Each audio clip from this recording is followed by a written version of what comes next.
First car that I want to show you in my collection is probably my favourite, and it's this. It's a 1978 Toyota Landcruiser FJ40.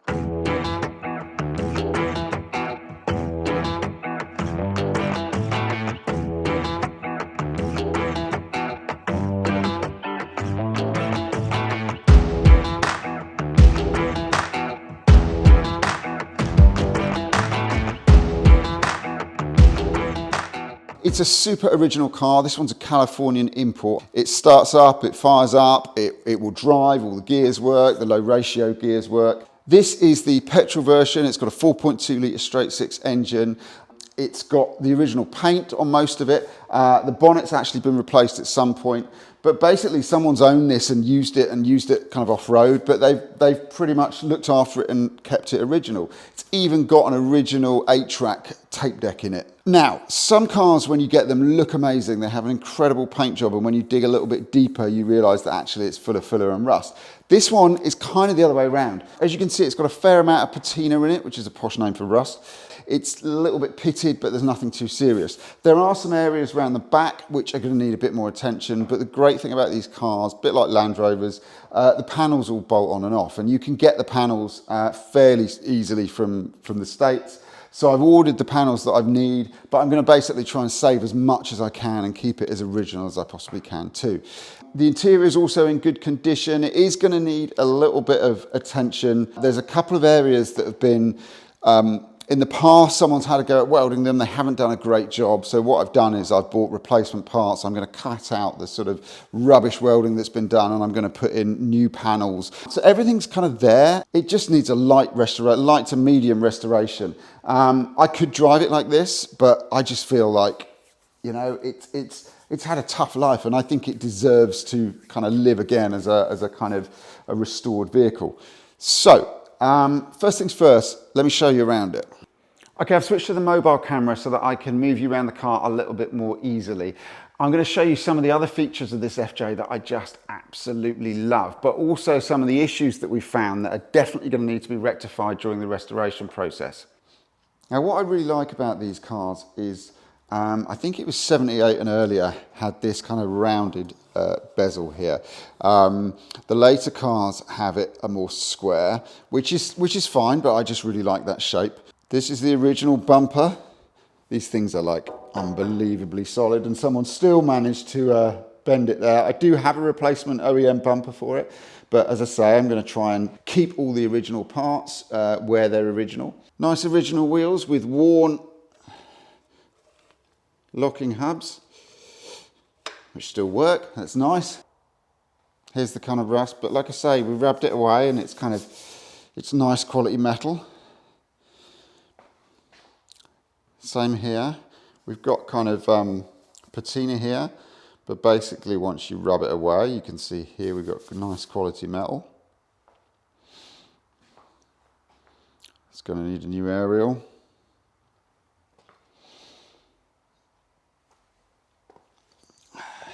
These are replaceable, but like I say, if this is solid, if I can bring this back to life, I'm going to do that because it looks like it's the original one.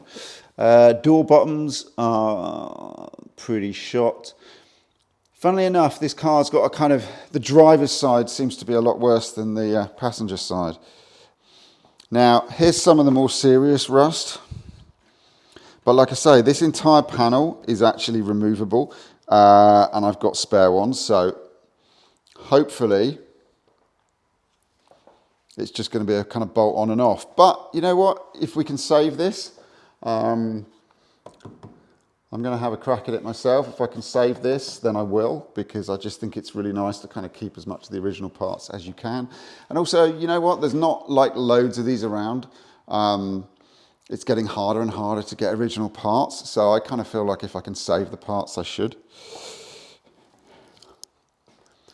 Someone's a Raiders fan. Moving around the back of the car, we've got some more really nice original features. Still got its original spare wheel, which is a really nice thing to have. I just think they look really cool with these on. It's got original number plate holder. Those are the two up here are the bulbs. They're probably replacing, but it's just nice to have that as an original feature. Still got its proper badges. The lights are going to need replacing, but you can get OEM versions of these, I think, so that shouldn't be too much of a problem. Again, these aren't lights, I don't think. I think these are like reflectors, but they're pretty easy to get. And then, I don't know what these are called, bumper, maybe stick it in the comments for me, bumper sort of fenders, bumper protectors. But anyway, these are really particular to these cars, quite a strong feature. And this has still got what I'm assuming are its original ones. Got a tow bar, which is a nice feature to have on a four-wheel drive Jeep like this. And then one of the features that I really like, it's not on all of these, but this has got the swing out spare wheel holder, which is just such a nice bit of engineering. It's super solid, kind of probably over-engineered, but it's just it's a really nice thing. Really strong, and quite a strong design feature, I think. Okay, now this version, this car has got what they call ambulance doors, and you can probably kind of guess by looking at them why they're called ambulance doors, but basically these are single kind of top to bottom doors which basically open like this. So you've got an entire kind of door that opens, and on the other one here there's somewhere, oh there we go, on the inside there's a handle, and that one opens as well, and that goes into the back. Now there are different versions of these cars. Some of them have a sort of split rear, so that you've got a door which folds up, and these lower doors actually are split from the top, and they open sideways, and that allows you to take the rear off completely and kind of run it as a proper convertible. I don't know why they didn't decide to make them kind of cross-compatible. So basically, if you can imagine, the other versions have got a hinge here and a hinge here, so that this is its own sort of swing out thing. This basically is where the rear door finishes, and essentially what you've got is a kind of single flap which flaps up. Like I say, I've got another FJ, a right-hand drive one, which has got that feature, so I'll show you that in another video. Then looking inside, another really nice feature to have is these flip down seats. I think these were standard on the American ones. Again, some people kind of make these, oh God, I'm imagining there's some kind of crazy locking. Don't want to pull that too hard, but basically that will kind of flip down, a bit like you've got in Land Rovers, and you've got flip down seats. Now, something else which I believe is particular to the American spec cars, but feel free to stick in the comments if I'm wrong, but it's this really nice factory roll bar. You can get these as aftermarket parts, I believe, but this is the original one that it would have come with from the factory. Bolted in here. This one's actually got rear seat belts. I'm assuming that's a kind of, maybe that's a legal thing in America. Now on to some of the negative points of this. There's nothing that I consider really, really serious, otherwise I wouldn't have bought it. But basically, someone's obviously welded new panels into this fairly quickly, maybe to get it through some kind of MOT test, roadworthy test, I don't know, or maybe just to sell it. But basically what we've got here, if I show you, what they've done is basically the bottom of this kind of inner wing, I think it's called here, is quite rusted at the bottom. Again, that's quite a common thing. These can rust out quite badly. I've got replacement panels, so I've got an entire panel that goes from the top to the bottom. But what someone's done here is they haven't got enough good metal to weld to, so they've basically sort of hammered up this rear bed and tried to weld it as best they could. But basically what you've got is something that's welded to kind of bad rusted metal. And then looking at the front here, it's just basically a bit of a rush job has been done, so it's not great. Same on the other side. Basically what we've got, I mean, you can see here, we haven't got enough metal here at all. There's great big holes. And this has basically been kind of knocked up. So basically what we're going to need to do is cut this out, cut this entire piece out, and then replace, cut these out, replace these sides so we get the metal going all the way down, and then put in the new piece. I've got a new bed piece which is basically going to go in, and that will kind of weld to it. So it's not too bad. It's basically solid. We've got kind of brand new bits of metal, all the bits that we need, and it's kind of a little bit of a jigsaw puzzle, almost like putting a sort of kit together. And then at the back here, this is probably kind of the most annoying thing. They've just done a bit of a rush job on this. So basically it's been sort of hastily welded together, and it's just not very nice looking. I mean, maybe it's functional, it's not going anywhere, but it's just not been done very nicely. So this needs to be cut out. This rear piece here looks to be in good condition. I have actually bought this as a replacement piece, but this looks okay. There is a couple of kind of dinks in it that sticks out a little bit there. But one of the things that I've been told is if you look here, you can see a weld mark, right? And that apparently is a factory weld mark. And that's quite a good thing to have, because it means that you know this piece is original from the factory, or at least that's what I've been told. If we look at the other side, we can see it's got that weld mark as well. Now what I'm hoping is that we can basically cut this out along the welds and just drop the new piece in, and that there's enough of this original piece to weld to, which would be really nice, because as I say, I want to keep this as original as possible. I don't want to just ditch parts if I don't have to. Now having a look in the interior, this is a heater unit, I believe, a rear heater. Not all of the cars had these. I don't know if all the American ones had them, but certainly not all of the European cars did, because my Australian import doesn't have one of these. This car has had a new petrol tank. The guy that sold it to me had put a new petrol tank in. It's not fully sort of put together yet. So at the moment when I run it, I basically put I run one of the fuel pipes into a petrol can, and it works like that. But yeah, it's kind of, it's nice to have that. Now, this rear bed actually doesn't look too bad. So this is kind of like, when you buy this, you can buy this in a single part. So this kind of entire piece here and that front bit. I've actually bought it in two parts because I wasn't sure how much of that we were going to need to swap out.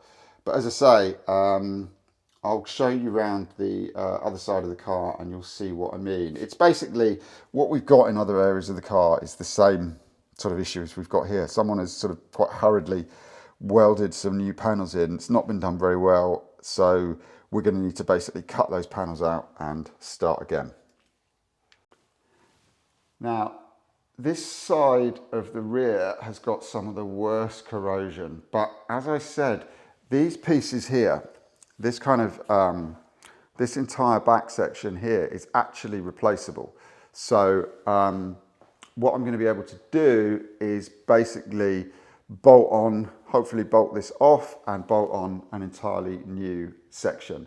It came with a kind of non-rusted pair of these in red, so hopefully they're just going to bolt straight on and it's going to be quite an easy fix. Now, it's pretty badly rusted at the top. I don't know if that's either repairable or worth repairing. If it is, I'm probably going to get it repaired anyway, and even if it doesn't go on this car, I just feel like it's quite nice to save as many of these panels as you can. This, believe it or not, is one of my favourite features on the car and something I'm really excited about. This is a CB aerial mounting, and this is going to allow me to mount one of those huge CB aerials like you see on dune buggies. And I think you can get sort of 102-inch versions of them, which are huge, and they're the ones that you see sort of curved and mounted at the back, and then they curve around and go onto the wing. For some reason, I'm really, really excited about having one of those on this car. I think it's a feature that the original owner fitted, and I think I'm going to kind of mirror that. So if anyone knows where I can get those really long aerials that are going to fit this kind of mounting, I think I had a look online, and this looked like a sort of fairly standard fitment for that type of aerial. And also, I think somewhere there's some receipts for some of the CB equipment that was on this car. So hopefully I'm going to be able to source whatever it had on it. Fuel filler cap. I think I've got a key that opens that. Like I say, at the moment I've just been using a petrol can to run it from, but I think I should be able to get that open, and then obviously that's going to feed into the new tank. A little bit stiff. Now, looking at the interior of the car, as I say, it is, the kind of wiring looks worse than it is, because basically I think a lot of this isn't actually connected to anything, because at the moment the car starts and thankfully most of the electrics, all the major stuff, lights, indicators, that all seems to be working. I mean, to be honest, looking at the state of the wiring, I'm just going to rewire it. I'll get a loom from somewhere. If you know of anywhere that does good quality FJ40 looms, aftermarket looms, I'd really like to know. I doubt I'll be able to get a OEM one. Now, one of the other things I checked when I got this car was the four-wheel drive system. So the transfer case works, the gearbox works. It's actually a 4-speed gearbox, but the low ratio four-wheel drive system all works fine, which is great. See, I love all this stuff. You can get replacements for these, but I just really like the fact that it's still got all this stuff. I love all the old badges. This is something that I also got stupidly excited about. That looks to me like a KC light switch, and I love the fact that it's branded or labelled KC lights. Definitely going to fit some vintage KC spotlights to this car, just if only because I've got that. Now, you remember me mentioning this before. Look at that. That is an original Blaupunkt 8-track cassette player. Now, I don't know if this works, haven't had it fired up. Not going to connect it and do anything with it at the moment, but I'd love to get that restored so that it works. Now in here, bit of a mystery, there's this amp box. Now there is a receipt for this in the documentation that came with the car, so I'm going to have a good look. Maybe I'll take some scans of that and put them in the comments. But I'd love to know what this is and what it was for. I'm assuming it's something to do with the CB system, because also in the engine bay there is some kind of speaker mounted that says it's a PA speaker. So I don't know what the combination of the CB and this amp would have been for. I doubt it's for playing music, but maybe.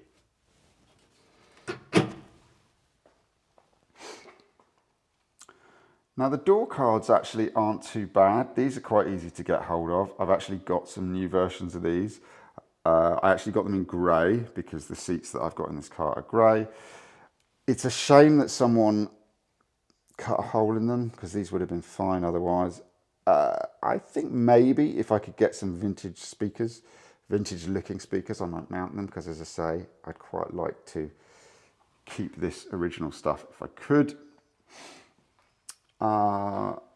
These, I believe, are similar to the mechanism that you get in a Land Rover. So you can unscrew these, they do turn, I think. Yeah, that's good, they work. You can unscrew these, and these allow you to basically flip the windscreen down. Okay, now here's the other problem area of the car. So similar issue as we have in the bed area. Basically, someone has hurriedly cut a panel out. I mean, I think this is a sort of an FJ40 panel. It's not just a random bit of metal. It just doesn't look like a particularly good quality one. But basically what they've done is welded to sort of metal, which is quite rusted. Now this center hump here, This isn't a problem. I've actually got a spare one of those. That bolts out. So that is a separate piece. So that's not an issue because that could be repaired separately or replaced. They're quite difficult to get hold of second-hand, or certainly in the UK they were, but I did manage to get one on eBay. I think they also do fiberglass reproductions of them. So this car seems to have maybe been parked up somewhere where it's managed to get water damage worse on one side, because this side, although it looks okay from the outside, that's actually quite badly rusted. Underneath, we've got some pretty bad corrosion here. So these are the rocker panels. They've just kind of laid the panel, the floor panel, on top of rusted stuff. So not only does it look rubbish, it's just gonna, you know, that rust is gonna spread basically. That's not a good thing. So that's all gonna come out, and basically I've got a part which sort of is bigger than that section. Here I went at this with a strip disc just to double check, but it really does seem like it's solid. So I'm hoping that when we get the body off, there's no nasty surprises. These speedometer sections are really easy to get hold of, but there's nothing wrong with this one, and I'd like to keep it, not least because I've got a strong suspicion that this, I'll get rid of the reflection, there we go, that this mileage, which at the moment is reading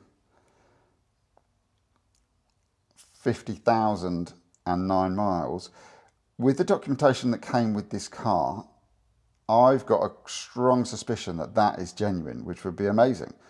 I think the guy that owned this just used it for off-roading. So he didn't do commuting huge distances. This was just his kind of off-road fun car. I would love to check that. It's a Californian car. So it was in California. I believe it's one owner. So the guy had it from new, and then basically it was sold and imported over here. So I'd love to know if there's a way I could send off and get information which would allow me to check that mileage. As I say, I've got a feeling just by looking at the rest of the car that that possibly is genuine, but you know, worst case scenario, it's gone round the clock and done 150,000, which I don't think is bad either. Seats are obviously, I would say, items that have been recovered because the condition of them is too good, basically. So they've had new covers on at some point, I would say, but that's not a bad thing. I've actually bought grey door cards, which will match these, hopefully. And then obviously the mounting brackets that we've got here, these are going to be removed because we're going to put in a new floor piece here. So that whole thing's going to come out. And basically the plan is this floor gets replaced, the tunnel gets replaced, the inner and outer rocker panel gets replaced. I don't know what the name of these panels are, but this panel I've got as a replacement panel. Don't know if we're going to have to replace the whole thing or just this bottom section here. And then the bed, the rear bed here, that whole bit's going to be replaced along with the inner wings. Okay, I hope you enjoyed the FJ40 overview. If you have, please consider subscribing because it massively helps out my channel when you do, and also helps keep me motivated to create and upload more content like this. On the subject of more content, the next video that I'm hoping to upload should be the beginning of the strip down process of this car. So we're going to get the panels off, the electrics out, the wheels off, and basically be left with a load of panels and a bare chassis. Now, if you've got any questions about FJ40s, please feel free to stick them in the comments. I'll do my best to answer them. And equally, if I've got anything wrong or you've got any tips for me that you think might help me with this restoration project, please also stick them in the comments because I really welcome that type of feedback. And until the next video, take care.